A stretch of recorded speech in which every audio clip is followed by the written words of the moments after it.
Hi guys and welcome back to Karting with Sean. In today's video we are back once again at Mr. Karting for round 3 of the Heavyweight Championship. And I can't believe it, but it's actually dry. In March it's dry. And let's hope we make the most of it, because as you've seen in my previous videos, if you've watched them, rain is not my specialty. So let's hope I can bring home a good result in round 3. But if you have watched my other videos then you'll be familiar with the format of this series, but if not I'll quickly run through it. We start off with a 5-minute practice session, which also identifies as our qualifying session. Once that's done, we have 3 heats. First one is qualifying order, second one is reverse race 1 order, and third is decided on the night. Sometimes it's reverse championship order, sometimes it's weight order, who knows. After the 3 hits, it's then the A and B final. B final going out first, and if you win the B final, you get promoted to the A final. Then obviously top 3 from each class, pros and rookies, gets the podium at the end of the night. But this round we did a super pole format. So we did our 5-minute practice, came back into the pits, and then got sent out one by one for a super pole qualifying. So let's skip to my qualifying lap. As I come out the last corner, I see the green flag waving, which signals me that this is the start of my 1 lap. Turn 1 is taken quite nicely. I could have got a bit closer to the apex there, going straight into turn 2. Once again, could have been a bit closer to the apex. Turn 3, 4 and 5 are nice, sweeping into each other, going into extension. That was decent for me, I think. Now we go into the chicane, left then right, and on the back straight. We now enter the left, right, left section of the S's. And on the exit of this left here, I straight line it across the barrier to try and shave some time off, but I end up qualifying P4 in this session.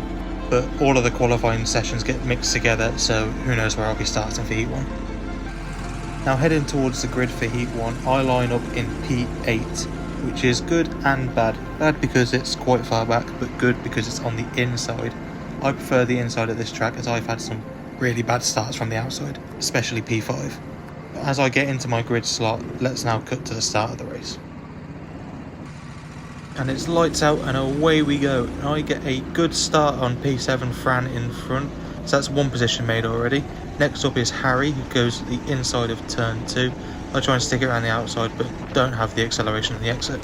Now going into the braking zone of extension, where we all bunch up because, well, it's a braking zone. I have a think about going up the inside of Harry, but he covers it off really nicely. Out of the chicane I get a bit of a better exit, allowing me to try and catch up with him, but just once again not enough acceleration. Now coming out of the S's we keep a pretty consistent gap. He braked a bit later than me there, or lifted off, whatever I did, I can't remember.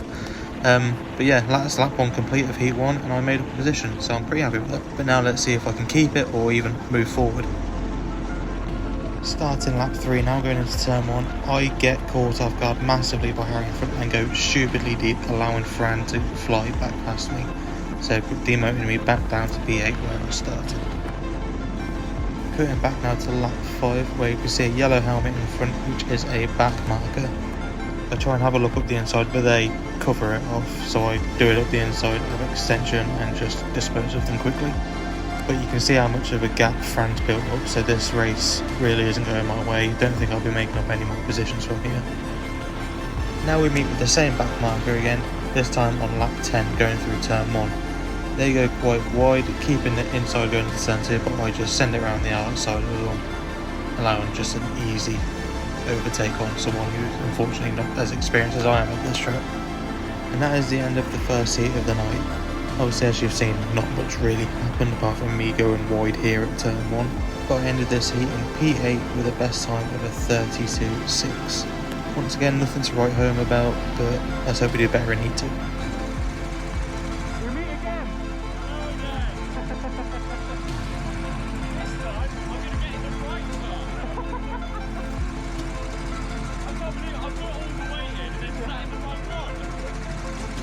I don't know how this keeps on happening, but me and Matt always seem to start next to each other. Don't know how we do it, either we're really similar on pace or I don't know any other reason to be honest, but I start 6th for Heat 2, and hopefully there's a bit more action in this heat than the last. And it's lights out and away we go, and I get a slow start, but do I get up the inside of Matt? No, he managed to keep it just about. Coming into turn 2, I have this guy absolutely send on the inside. It's fair play, it's a good move, but I get overtaken by a lot. I get slowed down quite a bit in this pack here, and what an absolute carnage that is. I get sent incredibly wide. I cannot believe the amount of chaos we've seen there. I think that already makes it more interesting than Heat 1. I mean, yes, I've lost a lot of positions here and I'm not happy about it. As you can see, the camera shaking a bit, that's me shaking my head. But it's already a bit more entertaining. But now we go to start the second lap of this heat after losing 5 positions. Having a look after the race, I don't know how no one got penalties for this and only warnings, but at the end of the day, it is what it is. It's been and done. I can't change it. Now going into the S's, there's quite a big gap in front until a bit of contact happens here, where I managed to bunch back up with all these drivers, trying to gain some sort of position back after that horrible start. I managed to get quite close to this car at 3, going into turn 2, I close the gap a little bit but get a worse exit, so he flies off with the group. I then brake just a little bit later, so I am back now on his tail, and you see here, car 12, unfortunately going quite slowly. I think that's the same guy as the last one that got lapped quite a few times. But he's holding me off pretty well, so he's keeping his position, fair play to him. Going through the S's once again onto the start-finish straight. I took him behind to get some sort of slipstream maybe, I don't know, and absolutely send it up the inside for a position gained.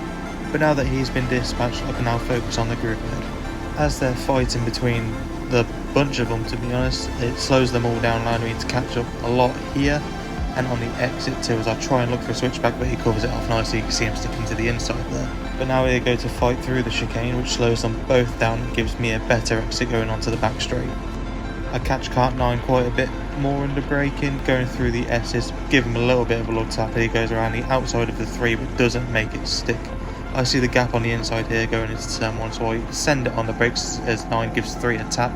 And I have now overtaken kart 9, but not for long, as he has the inside of turn 2, and I absolutely have a horrible corner there, and allowing the guy who I overtaken previously to go side by side with me through extension. But that fight now means that the gap in front has increased quite significantly. Now we're on lap 8 and we're catching the first back marker of the heat. They go quite defensive. They probably just didn't see me, but I overtake them on the exit of extension into the chicane.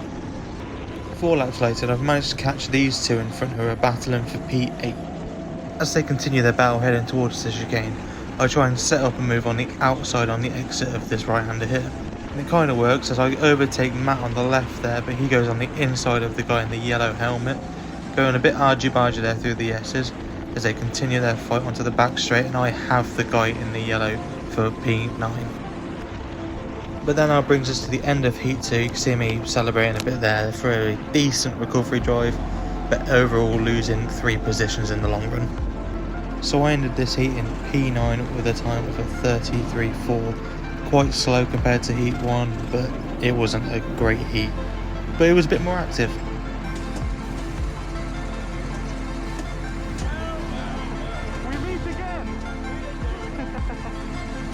Now we're going to the grid for Heat 3, where I start P8 this time.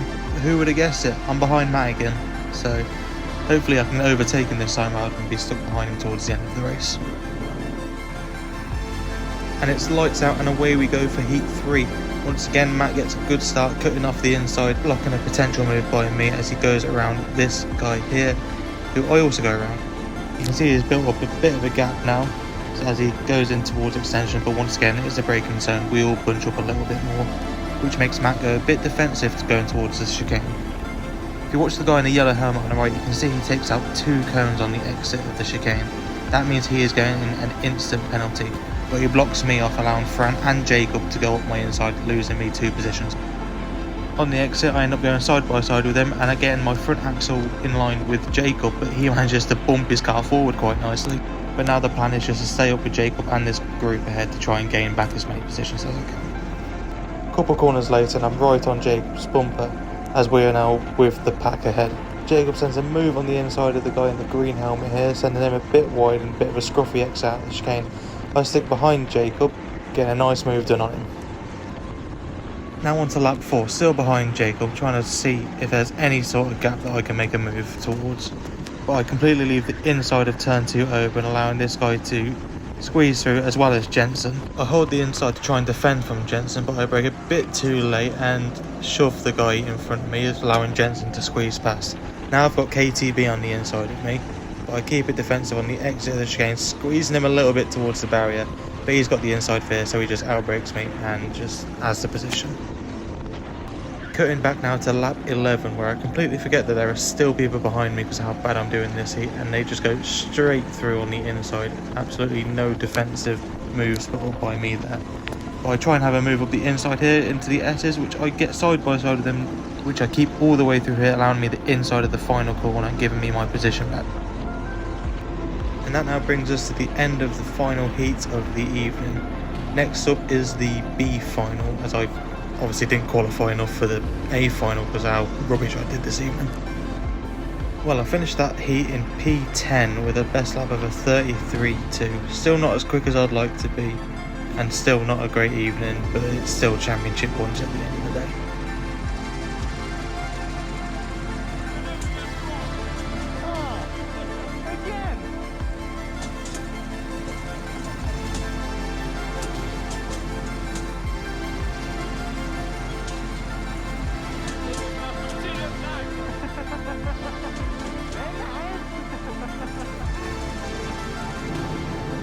Anyway, we're now going to the grid for the B final for tonight, where I line up 9th, once again behind Matt. It's like we're magnetised together. I don't know how it always happens, but we always start next to each other. And it's lights out and away we go, and from the outside, as I mentioned earlier, I don't like it, so I get a pretty bad start. Matt managed to overtake the guy in the green helmet ahead of him, so that's one position gain for him, so I've kept my position off the line. Once again, coming into the braking zone of extension, we all bunch up, but I don't think about making a move around here. The green helmet goes defensive anyway. At this point, I'm thinking where I can make a move, and it's probably into the entry of the S's, but I just don't get that better of acceleration through the exit of the chicane. So now I'm thinking of lining up a move on the exit of the S's just here, but once again, he's increased the gap there.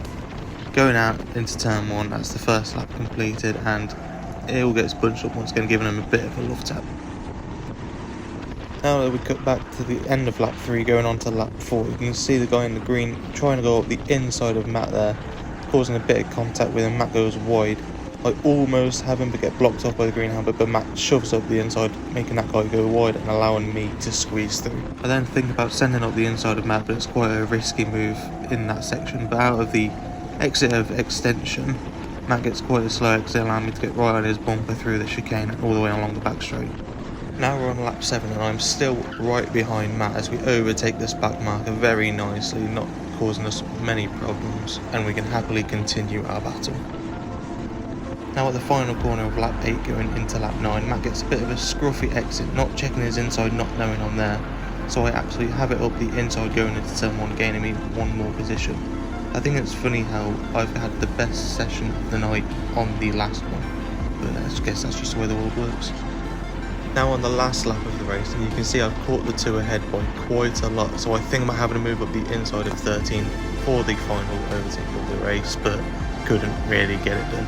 So I ended up this race in P7, actually gaining positions from where I started, so I'm more than happy with that, especially after tonight. And with that now brings us to the end of this month's heavyweight hustle. I finished the last race in P7 with a fast start of 32.5, actually gaining positions from where I started, like I said. But, I mean, it wasn't overall a great evening, but it's championship points in the bag either way. So, yeah, that's it. And that brings us to the end of this video. If you enjoyed and stayed this long, make sure you drop a like and subscribe to the channel for more go-karting videos coming soon, and I hope to see you in the next one.